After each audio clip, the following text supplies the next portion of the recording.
ئەو کاتتان باش قوتابیانی بەڕێز لە ویدیۆی پێشوو لە چاپتەری داینامیکس ئۆف ئە سیستم ئۆف پارتیکڵ چەند پێناسەیەکی گرنگمان باس کرد گوتمان کاتێکەوە ژمارەی پارتیکڵەکان لە دوو پارتیکڵ زیاتر بێت یا دوو پارتیکڵ بۆ سەرەوە بێت ئەوە دەبێت بە سیستم و گوتیشمان ئێمە هەر کاتێک با سیستم بکەین بە نمونە دەڵێن سیستم ئۆف n پارتیکڵ اینجا ژمارەی پارتیکڵەکان بە n دادەنێن ئەو کاتە چەند پێناسەیەک بۆ ئەو کەمیاتە فیزیانەی کەوا لە سیستم مەبەستمان بوو کردمان مەسەلەن بۆ نمونەگە بڵێن جوولە وزەی سیستمەکە دەڵێن جوولە وزەی سیستمەکە دەکاتە بۆی جوولە وزەی پارتیکڵەکان مۆمنتمی سیستمەکە بە هەمان شێوە دەکاتە مۆمنتمی پارتیکڵەکان کۆیان دەکەینەوە مۆمنتمی سیستم دەردەچێت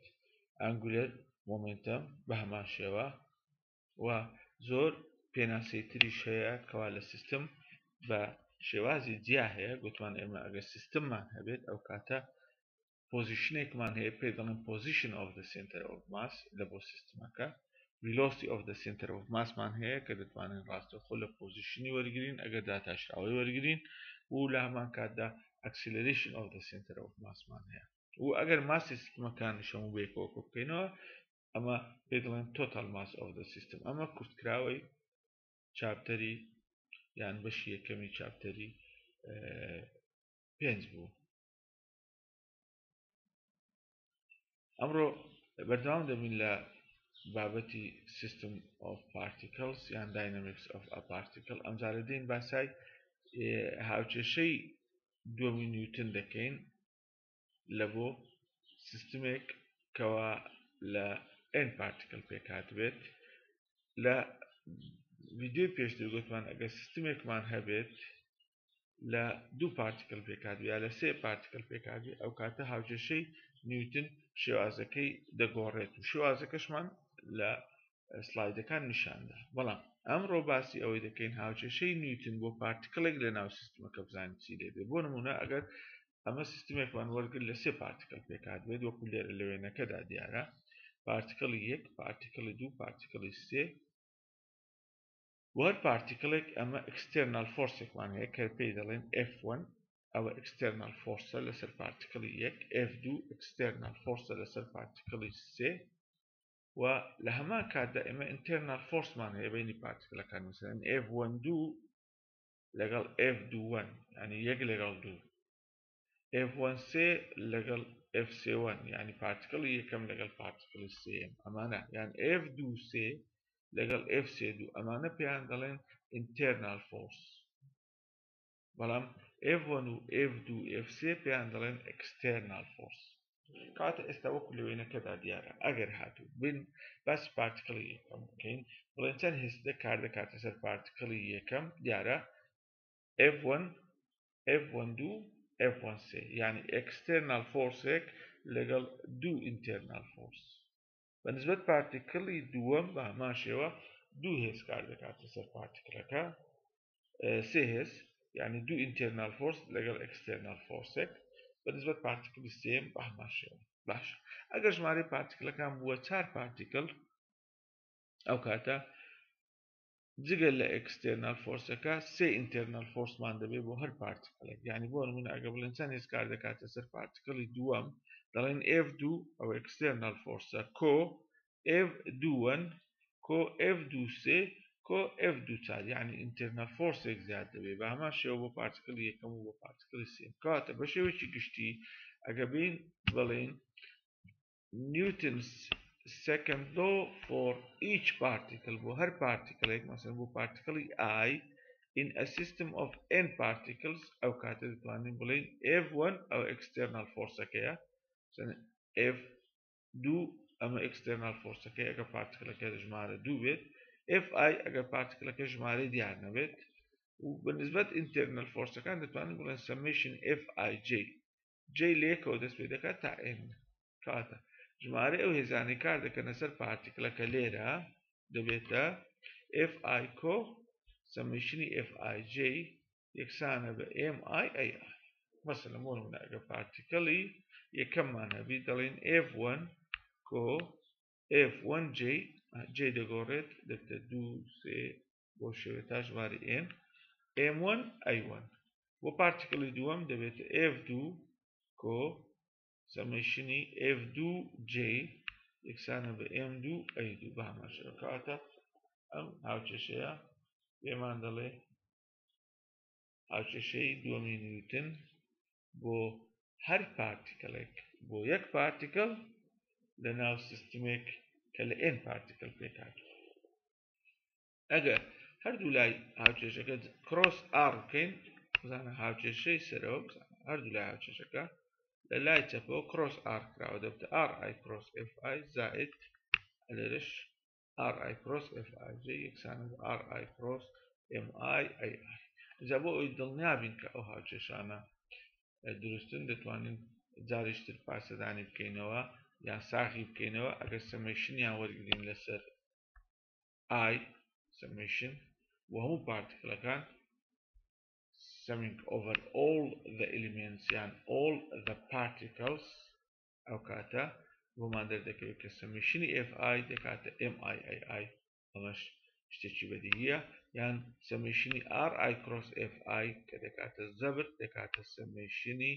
RI cross MIAI لە هەردوو حالەت پێمان دەڵێت کە FI دەکاتە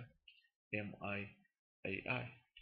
کەواتە ئەمە ئەوی کە گرنگە لێرە ئەو بزانی ئەمە پێ دەڵێن هاوکێشەی دووەمی نیوتن بۆ سیستمێک بۆ پارتیکڵێک بۆ یەک پارتیکڵ لە ناو سیستمێک کە لە N پارتیکڵ پێکاتوە دێنە سەر angular momentum for a system بە هەمان شێوە angular momentum for a system دەتوانین بڵێن دەکاتە RI cross PI یان دەڵێن RI cross MIVI پارتیکڵی یەکەم تا N وەکو زەبر وەکو جولەوزە ئەگە بڵێن جولەوزەی سیستمەکە بە هەمان شێوە دەڵێن T دەکاتە سەمەیشنی یەک لەسەر دوو MIVI سکوێر I لە یەکەوە لە بۆ N ژمارەی پارتیکڵ کات ئێمە لە چاپتەرەکانی پێشوو گوتمان ئەگەر بۆ هەر پارتیکڵێک ئەگەر داتاشراوەی ئەنگولەر مومنتەم وەرگرین لە بۆ بەنسبەت کات ئەوە دەبێتە زەبری پارتیکڵەکە لێرە ئەم قسەیە ڕاستە بەڵام بۆ سیستم مەسەلەن دەڵێن داتاشراوەی ئەنگولەر مومنتەمی سیستمێک بەنسبەت کات دەکاتە زەبری سیستمەکە کاتە چۆن دەڵێن زەبر یان تۆرک دەکاتە داتاشراوەی L لە بۆتی ئەو بۆ پارتیکڵێک ڕاستە بۆ سیستمێکیش ڕاست کاتە ئەگەر بێن داتاشراوەی هەردوو لای هاوکێشەکە وەرگرین بەنسبەت کات ئەوە دەبێتە VI ئەوەش دەبێتە RI یعنی دەڵێن داتاشراوەی یەکەم کرۆسی دووەم یەکەم کرۆس داتاشراوەی دووەم ئەگەر ڕێکی بێخین بۆمان دەردەکەوێت کەوا لێرە هەندێک لە سەمەیشنەکە مەسەلەن ئەو دەبڵ سەمەیشنە دەکاتە سفر لەبەرەوەی ئەو دەبڵ سەمەیشنە دەکاتە سفر ئەوەی کە دەمێنێتەوە تەنها زەبرەکەی لێرە بۆمان دەردەکەوێت ئەو دەبڵ سەمەیشنە دەبێتە سفر چونکە بۆ هەر RI cross FI جێک RJ cross FJI هەیە کە کۆی دەکەوێت دەبێتە سفر هۆکاری وەی ئەو دەبڵ سەمەیشنە سفرە گوتمان بۆ هەر RI cross FI جێک RJ cross FJI هەیە کە کۆی دەکەوێت دەبێتە سفر کەواتە بۆچی سفرە ئەمە سەبەبەکەیەتی کەواتە بۆمان دەردەکەوێت کە جارێشتر ئەوتە زەبری سیستمێک دەکاتە داتاشراوەی ئەنگولەر مومنتەمی سیستم بەنسبەت کات پێشتر گوتمان زەبری پارتیکڵێک دەکاتە داتاشراوەی ئەنگولەر مومنتەمی پارتیکڵەکە بەنسبەت کات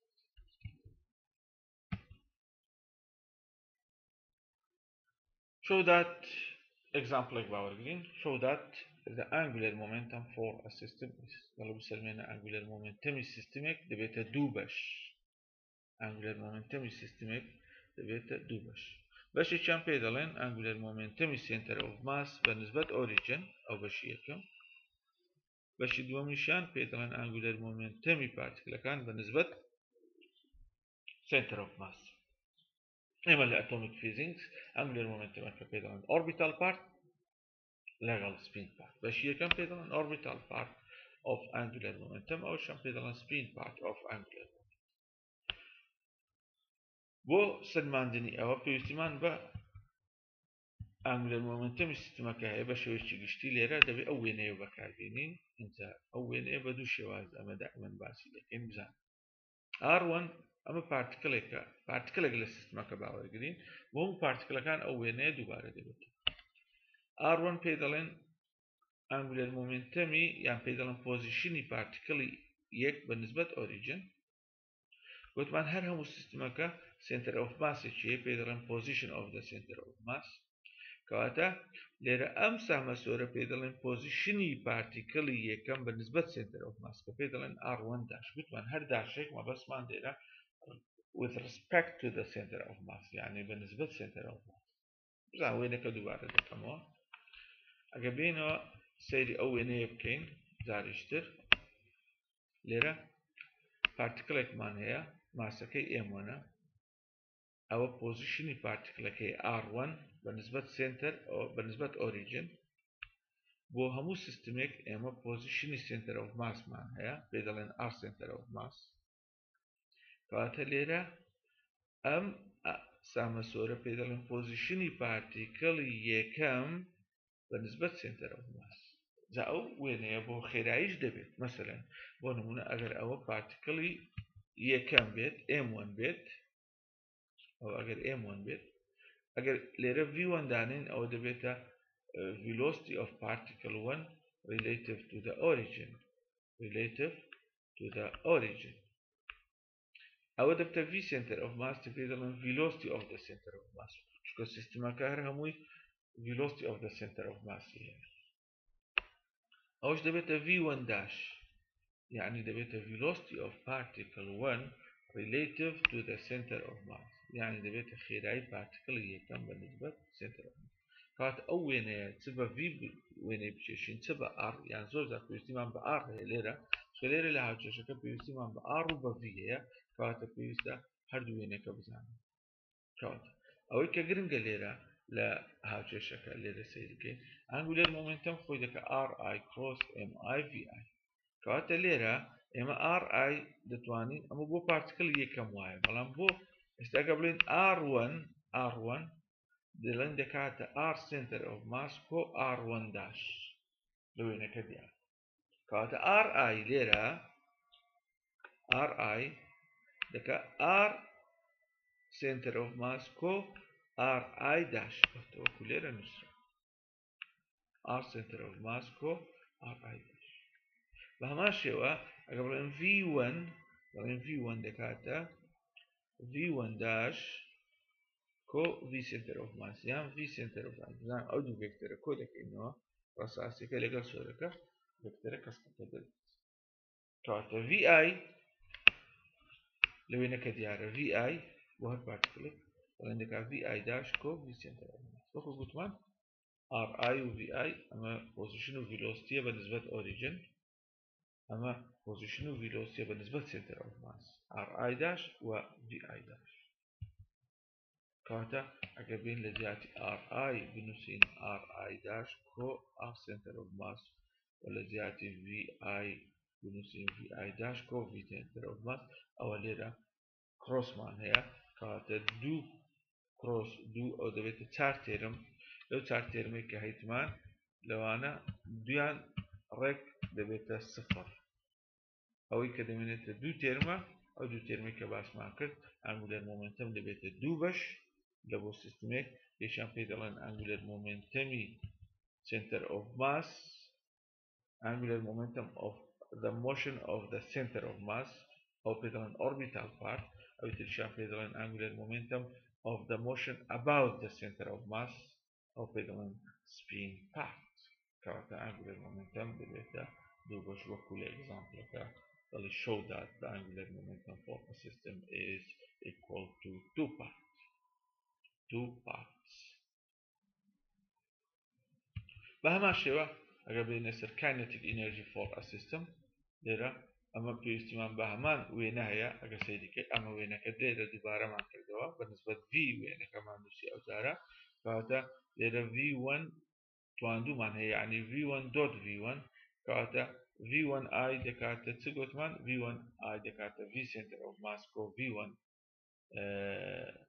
dash یان VI دەکات V center of mass کۆ VI dash دۆت یەکتری دەکەینەوە جارێش تریش لێرە ئەگەر لە دۆتی وەری بگرین لێرە دەبێتە چار تێرم بەڵام دوو تێرمیان وەکو یەکە کۆی دەکەینەوە ئەو تێرمەی ناوەندێ دەبێتە سفر ئەمەیان سفرە کەواتە جوولەوزەی سیستمێک کە لە n پارتیکل پێکاتوە دەبێتە دوو بەش ئەلێرە ئەمە زۆر گرنگە جوولەوزەی سیستمێک for a system of n particle دەبێتە دوو بەش یعنی بۆ نمونە ئەگەر جوولەوزەی سیستمەکە هەموو 10 جوول بێت ئەو 10 جوولە دەبێتە دوو بەش بەشێکیان پێ دەڵێن جوولەوزەی سیستم ئەوەیان ئەو جوولەوزەی سیستمەکەیە بە شێوەیەکی گشتی ئەو تۆتاڵ کاینەتیک ئینێرجیە ئەو تۆتاڵ کاینەتیک ئینێرجیە ئەلێرە کە حسابی دەکەین دەبێتە دوو بەش ئەو پێ دەڵێن کاینەتیک ئینێرجی of translation of the center of mass ئەو جوولەوزەی center of mass بە نسبەت origin relative to the origin ئەگەر گوتمان relative to the origin ئەو کاتە ئەتوو 1/2 mv center of mass توانجو ئەو دەبینیەوە ئەو بەشێتی ئەوە کاینەتیک ئینێرجی جوولەی پارتیکلەکانە بە نسبەت center of mass ئەگەر گوتمان بە نسبەت center of mass ببینەوە ئەو دەبینەوە 1/2 mi vi' توانجو بۆ هەموو پارتیکلەکە ئەگەر گوتمان جوولەوزەی گشتی ببینەوە یان ئەلێرە کۆیان دەکەیەوە یان ئەلێرە دەیبینەوە 1/2 mi vi توانجو بە vi خێرایی هەر پارتیکلێک وەردەگری بە نسبەت origin کەواتە جوولەوزەی سیستمەکە دەبێتە دوو بەش بەشێک پێ دەڵێن جوولەوزەی center of mass بە نسبەت origin بەشەکەی تر پێ دەڵێن جوولەوزەی پارتیکلەکان بە نسبەت center of mass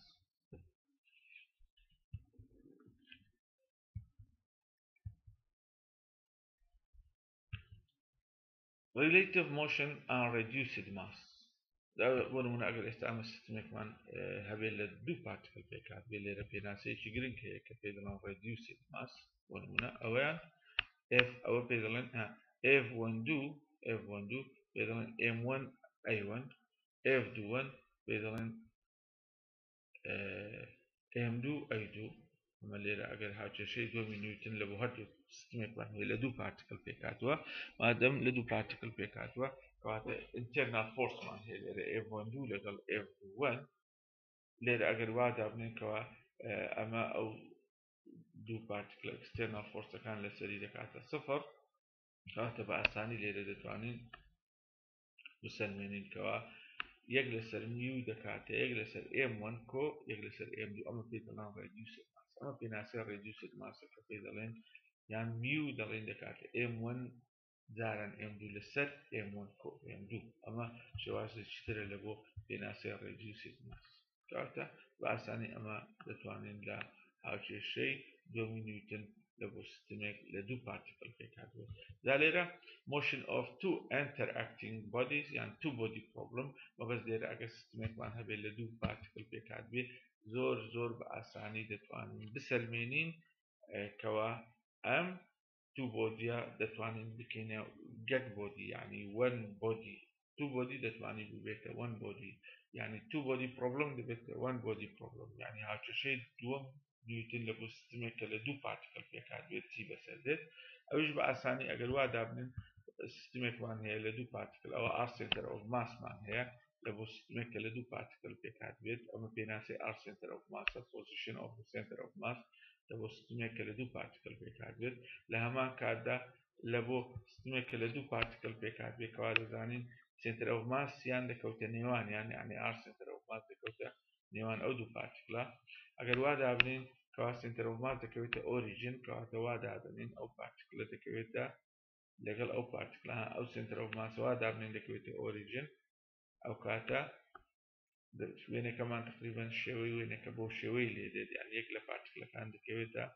سەرەوە پارتیکلەشتر دەبێتە خوارەوە origin و center of mass دەبێنە یەک ئەو کاتە جگە لە position of the center of mass relative positionیشمان هەیە یعنی پارتیکلی یەکەم بە نسبەت دوو یعنی r1 کەم r2 یعنی r دەبێتە r1 کەم r2 و relative position ئەگەر ئاراستەکەی لە بۆ خوارێ بێت دەتوانین بڵێن دەکاتە r2 کەم r1 اینجا لە کۆی ئەو هاوکێشانەوە کە بڵێن center of mass دەکاتە سفر و r1یش لە هەمان کاتدا r1 ئەگەر center of mass بکاتە سفر ئەو کاتە r1 یەکسان دەبێ بە r1 داش و r2 یەکسان دەبێ بە r2 داش و لە چەند هاوکێشەیەکەوە کە گرنگی ئەو هاوکێشانە وەکو گوتم لەکوێوە هاتوون یان چۆن وای لێ دێت ئەوەی کە گرنگە پێناسی سنتر ئۆف ماسمان هەیە لێرە کە دەکات M1 R1 کو M2 R2 ئەگەر بیکەینە سەفر ئەو کات M1 R1 کو M2 R2 یەکسان دەبێت بە سفر و ئەگەر سنتر ئۆف ماس لە ئۆریجن بێت ئەو کاتە R1 دەبێتە R1 داش و R2 دەبێتە R2 داش و ریلیتیف پۆزیشنیش کە دەکاتە R1 کەم R2 دەکاتە R1 داش کەم R2 داش ئەو کاتەکە دەڵێن پۆزیشنی پارتیکلەکە بەنسبەت سنتر ئۆف ماس بەنسبەت ئۆریجن وەکو یەکیان لێدێ ئەو کاتە لەکوێ ئەو هاوکێشانەوە دەتوانین زۆر بە ئاسانی بسەلمێنین کەەوە هاوکێشەی دووەمی نیوتن لە بۆ سیستمێک کە لە n پارتیکل پێکاتیە بەم شێوەیە دەنووسێت ئەوە شێوەی نهایی زانە لێرە ئەمە هاوکێشەی دووەمی نیوتنە لە بۆ سیستمێک کە لە تو بۆدی پێکاتوە لە بۆ تو بۆدی یعنی motion of two interacting bodies یعنی ئێمە لە جاتی باسی هاوکێشەی یەکەم بکەین یان هاوکێشەی دووەم یعنی سەیرەکان ماس لە جیاتی ماسی پارتیکلەکان reduced ماس بەکارهاتووە میو بەکارهاتووە لێرە ها ئەوە پێ دەڵێن motion of particle 1 relative to particle 2 یان دەڵێن motion of central field کاتە ئەگەر گوتم motion of particle 1 relative to particle 2 یان differential equationێکم لە بۆ بنووسە باسی motion of particle 1 relative to particle 2 بکات لە سیستمێک کە لە دوو پارتیکل پێکاتوە لە یان لە بۆ تو بۆدی پرۆبلم ئەو کاتە ئەو هاوکێشەیە دەنووسێت کە لێرە میو دەکات reduced mass وەکو گوتمان دەکات M1 جاران M2 لەسەر M1 کۆ M2 و لە هەمان کاتە R لەسەر R ئەم یونت ڤێکتەرەکەیە کە دەکاتە ریلیتیڤ ئەوەش قیمەتی فۆرسەکەیەوە قیمەتی فۆرس لە بۆ زۆر جار ئەگە بین گراڤیتیشنال فۆرس بەکاربێنین لە بۆ دوو پارتیکل ئەو کاتە بە پێی یاسای جاذبەی نیوتن دەکاتە سالب G M1 لەسەر M1 جاران M2 کە دەڵێت هێز ڕاستەوانە دەگۆڕێت لەگەڵ ئەنجامی لێکدانی پارتیکلەکان وە پێچەوانش دەگۆڕێت لەگەڵ دووجای دووری نێوانی ئەو کاتە هاوکێشەکەمان دەبێتە inverse square central field واتە inverse square central field inverse یعنی پێچەوانە دەگۆڕێت لەگەڵ R square یعنی لەگەڵ R تواندوو central field یعنی فۆرسەکەمان تەنها دالێ لە بۆ پۆزیشن ئێگزامپڵێک لێرە ئەگەر وەرگرین سیستمێکمان هەیە لە سێ پارتیکل پێکاتوە R1 R2 و R3 ئەو پۆزیشن ڤێکتەری سیستمەکەیە V1 V2 V3 ئەمە ڤیلۆسیتی پارتیکلەکانە لە ناو سیستمەکە و ماسی سیستمەکانیش دیارە each of unit mass یعنی ماسی سیستمەکان دەکاتە یەک یعنی ئێستا ئەگە بڵێن سیستمێکم هەیە لە سێ پارتیکل هاتووە تۆتال ماسی سیستمەکە کاتە دەبێتە یەک کۆ یەک کۆ یەک دەبێتە سێ ئەجا ئەوەی کە دەمانەوە لێرە بیدۆزینەوە find the position and velocity of the center of mass find also the linear momentum of the center of mass position یاسای center of mass بەکاردێنین ئەمە زۆر باسانە ئەو ئێمە سەیە ئەو ماسی سیستمەکەیە M1 R1 M1 یەکە R1 لێرە هاوکێشەکە دیارە کۆ M2 R2 M2 یەکە R2 لێرە دیارە لە پرسیارەکە کۆ M3 R3 کۆی دەکەوە پۆزیشنەکان ئەوە دەکات ئەوە سێ ئەو ئێمە ماسی سیستمەکەیە کە دەکاتە سەمێشنی M1 کۆ M2 کۆ M3 ئەمە پۆزیشنی center of mass بامان شێوە ئەگە بڵێ velocity of the center of mass ئەوە دەبێتە VCM یەک لەسەر M MI VI ئەوە ئێمە دیسان سەیە M1 V1 ئەو V1 هەیە V2 هەیە VC هەیە کۆیان کەینەوە لێرە ئەگەر خەتیش لێ بندەین دەبێتە 2I لەگەڵ I دەبێتە 3I کۆ 2J کۆ K جاین وایە 3I کۆ 2J کۆ بەنسبەت مۆمنتەمی سیستمەکە دەتوانین مۆمنتەمی هەر یەکیان بەتەن M1 V1 کۆ M2 V2 کۆ M3 VC M1 یەکە M2 یەکە M3 یەکە کاتە V1 و V2 VC کۆ دەکەوە ئەومانە بەبێ ئەوەی دابەشی ئێمە پێ بکەین ئەوە دەبێتە مۆمنتەمی سیستمە هەلا هەمان پرسیار دەڵێ find also from equation یان problem 7.2 kinetic energy for a system kinetic energy for a system دەبێتە یەک لەسەر 2 MI VI تواندوو وەکو گوتمان یەک M1 یەکە V1 هەیتمان مەسەلەن V1 لەوێ تواندوو دەکەی V2 تواندوو دەکەی بەهەر لە سەر پرسیارەکە تواندویان کرد کە v1 دوت v1 دەکەیت v1 تواندوو یعنی v1 دوت v1 دەکاتە 2i دوت i دەکاتە 4 v2 تواندوو دەکاتە j دوت j دەکاتە 1 v3 دوت v3 ئەوە 3 بە 3 لەگەڵ دوتی خۆی بکەوە دەبێتە نۆتێرم بەڵام لەو نۆتێرمەی سیانیان یەکە شەشیان سفرە کەواتە دەبێتە 1 کۆ 1 کۆ 1 دەبێتە 3 کەواتە یەکەم دەکاتە 4 دووەمیان دەکاتە 1 سێمیشیان دەکاتە 3 ئەلێرە ئەگە بینەوە سەیری بکەین لە کاینەتیک ئێنەرژی سیستەمەکە ئەوتە 4 ئەوەشیان 1 کۆ 1 ئەلێرەشیان بەتوان دەکاتە کەواتە کۆی گشتی دەبێتە 4 کۆ 1 کۆ 3 دەکات 8 8 لەسەر 2 دەکاتە کەواتە جوولەوزەی سیستەمەکە دەکاتە 4 B. Kinetic energy of the system of the center of mass relative to the origin. وطبعا اگر گوتی kinetic energy center of mass کەواتە دەبی ئەوەی بدۆزینەوە 1 لەسەر 2 m v center of mass ئێمە v center of mass مان هەیە ئێمەشمان هەیە ئێمە کە 3 v center of mass ئەوتە لە پرسیاری یەکەم دۆزیمانەوە تواندووی دەکەیت دەبێتە 1 لەسەر 9 ئەوەش تواندوو دەکەیت 3 تواندوو چکە دۆتی خۆی دەکەیەوە تواندوو هەموو تواندوو یعنی دۆتی خۆیەوە کەواتە کە کۆی دەکەیەوە دەبینین ئەها جوولەوزەی سیستەمەکە دەکاتە 7 لەسەر 3 7 لەسەر 3 یعنی 2 1 لەسەر 3 ئەگەر کەردانە 7 لەسەر 3 دەکات 2 1 لەسەر 3 کەواتە ئێستا جوولەوزەی گشتی 4 جوولەوزەی سیستەمەکە سنتەر ئۆف ماس بەنسبەت ئۆریجین 2 1 لەسەر 3 ئێستا زۆر بە ئاسانی دەتوانین پرسیارێک لێرە زیاد بکەین ئەگە بڵێن جوولەی پارتیکلەکان بەنسبەت سنتەر ئۆف ماس یعنی مەبەستمان سەمیشنی 1 لەسەر 2 mi vi داش دەکاتە چەند ئەوە سەمیشنی وتمان جوولەوزە دەبێتە 2 بەش ئێستا ئەمە لەو بەشی گشتی دەزانین 4 ئەوەی 2 1 لەسەر 3 کەواتە چەند دەمینێتەوە 1 و 2 لەسەر 3 دەمینێتەوە کەواتە لێرە لەبەرەوەی کۆی گشتی جوولەوزە 4 سنتەر ئۆف ماس بەنسبەت ئۆریجین 2 1 لەسەر 3 کەواتە جوولەی پارتیکلەکان بەنسبەت سنتەر ئۆف ماس ئەوەی داشەکەمە بەسمان سەمیشن 1 لەسەر 2 mi vi داش تواندوو کەواتە دەکاتە لەوەی کاتە 4 دەکاتە 1 و چەند دەمینێتەوە لە 4ەکەی 1 و 2 لەسەر 3 کەواتە کۆی کۆ دەکاتە 4 کەواتە بەبێەوەی حسابی بکەین لێرە لە 4 و لە 2 1 لەسەر 3 دەردەچێتەوە 1 و 2 لەسەر 3 دەکاتە جوولەوزەی پارتیکلەکان بەنسبەت center of mass بە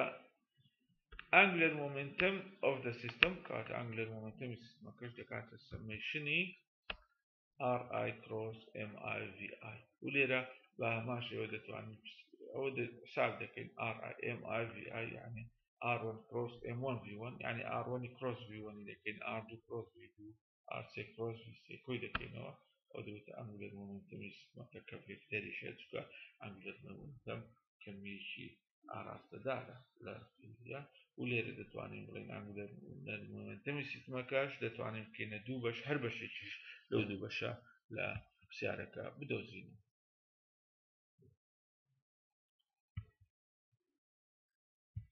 لێرە کۆتایی بە دوو پرسیارمان ماوە بەڵام ئەو دوو پرسیارەش وەکو ڕڤیو وەکو معلومات لە خۆتان وەریگرن بۆ نمونە تەنها ئەوە بزانن ئەگەر هاتوو سیستەمەکەمان لە 2 پارتیکل پێک هاتوێت ئەو کاتە جوولەوزەی سیستەمەکە ئەگە سەیری بکەین بەس ئەوە لێرە ئەگەر دڵنیابوونتان لێرە ئەو دوو پرسیارە ئەوەی کە لێرە مەکتوبە لێتان ئەوەیە فقط لە پرسیاری حەفت دەڵێ جوولەوزەی سیستەمەکە ئەگەر لە 2 پارتیکل پێک هاتوێت بزانە دەبێتە 2 بەش بەڵام بەشی یەکەم وەچ خۆی پێ دەڵێن جوولەوزەی سنتەر ئۆف ماس بەنسبەت ئۆریجین ناگۆڕێت لە angular momentumیش وایە ئەگەر تەماشاکەین لە angular momentum دەبێتە 2 بەش بزانە لێرە orbital partەکە ناگۆڕێت ئەوەی کە دەگۆڕێت لێرە جوولەوزەی پارتیکلەکانە بەنسبەت سنتەر ئۆف ماس لێرە دەگۆڕێت ئەگەر 2 پارتیکل بێت زۆر بە ئاسانی دەتوانین بسەربێنین بڵێن دەکاتە 1 لەسەر 2 mv توان کاتە ئەوە بەشی دووەمە دەڵێن جوولەوزە دەبێتە 2 بەش بەشی دووەم سميشن يك لسر دو ام اي في اي داشة كده بيت يك لسر دو ميو في توان ليرا ميو بيدلان reduced mass و في بيدلان relative speed فهمان شيء ليرا R بيدلان relative position باش يدوم يعني spin part كده قرد دا اما بس اودو باش دو بزانن كا وكو هاوچشر لبرتان بيت كوا زولو زي سيستميك كلا دو بارتيكل بيكاد بيت دبيت دو باش كان زولو زي سنتر اوف ماس بالنسبة للأوريجين باش كيتري زولو زي بارتيكل كان بالنسبة للسنتر اوف ماس كاتا يجلسر دو ميو في توان دو لبو زولو زا لبو انجلر مومنتم ايش دقورت انجلر مومنتم اوربيتال بارتيكل وش خود منه تو بالانس سبين بارتيكل دبيت ار كروس ميو في R relative position وليرا ميو reduced mass ليرا في دبات relative speed أماش اشتقاق فيتي كوا اللي كان مطلوب نية لا محاضرة جاهتو إن شاء الله باسي collision دكين كcollisionيش برية كوتنا لنيوان دو particle يا زيادة رددات كواتا دبيتا دابتي system of particle